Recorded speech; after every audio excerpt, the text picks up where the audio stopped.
trabajo es parte del desarrollo de la investigación adelantada por la investigadora Dalia Carreño Dueñas, perteneciente al Grupo de Investigación de Derecho Público y TIC de la Universidad Católica de Colombia, dentro del proyecto Grandes Transformaciones del Derecho Público, fase 2.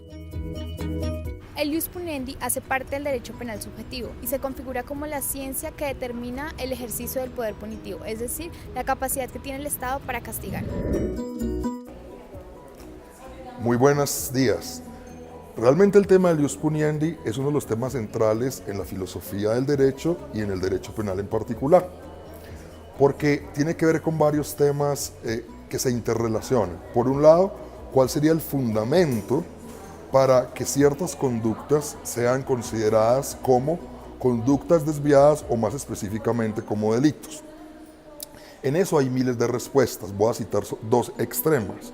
Por un lado, el naturalismo, en el caso del doctor Mazzini, que es un filósofo del derecho argentino actual, retoma las ideas de John Finnis, que dice que el principal objetivo del derecho es proteger los bienes humanos básicos, es decir, aquellas condiciones derivadas de la psicología, de la antropología, de la ecología humana, que son indispensables para el florecimiento de una persona humana. En el ángulo opuesto estarían autores como Hülsmann, que sostienen desde hace muchos años la abolición del derecho penal. Un segundo tema tiene que ver con el lugar que debe ocupar el derecho penal en la sociedad. Las teorías más tradicionales hablaron de que debería ser la última ratio, es decir, la última razón para intervenir en la conducta de los ciudadanos. Sin embargo, hoy vemos que esos espacios entre derecho público y derecho privado cada vez son espacios más difusos y por lo tanto lo que se entiende es que nuestra conducta humana, dicen los psicoanalistas, es una conducta éxtima, es decir, que a veces lo más íntimo es lo que más se manifiesta y lo que más se manifiesta guarda razones profundas con la psicología de la vida del psíquico. Es importante recalcar que en la transición del ius puniendi al ius puniendi digital cambia la figura de sociedad por cibersociedad y Estado por hiperestado.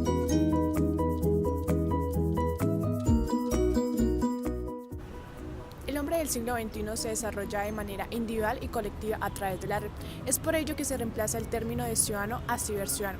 Además, los asuntos estatales evolucionan a una visión ciber, hiper y principalmente digital, lo que conlleva al hiperestado y al hiperpunitivo.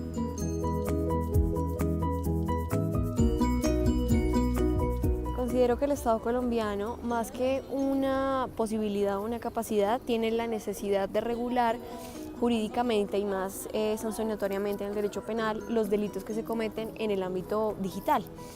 En la actualidad existen unos delitos que se consuman digitalmente, pero esas consumaciones digitales sirven solo como materiales de prueba, pero no tienen quizá una rigurosidad más amplia en primero quién entra a las redes sociales, quién las utiliza, cómo las utilizan y encaminadas a qué. La necesidad está en que Colombia o su Estado jurídico o su Estado colombiano necesitan legislar de tal manera que en el ámbito digital la sanción primero se consume ahí, o sea, hay una sanción digital y adicional una sanción personal entre la persona que consuma el delito y que de la víctima tenga un resarcimiento necesario. Así que más que una capacidad que sí la tiene, es una necesidad implícita en sancionar digitalmente a las personas que cometan delitos en este ámbito. Un hiperestado social de derecho tiene la necesidad fundamental de regular los derechos fundamentales y organizarlos en categorías tecnocientíficas. La cibersociedad se ve involucrada en las expresiones del ius puniendi, ya que el poder y el control penal tienen las multidimensiones de la red y de las plataformas usadas para la vida colectiva. Todo ello es expuesto en la cibervida, por tanto el ius puniendi es público y su castigo igual. El ciberespacio da origen a una sociedad abierta y creadora de la interpretación constitucional y de la imposición del ius puniendi con la virtualidad.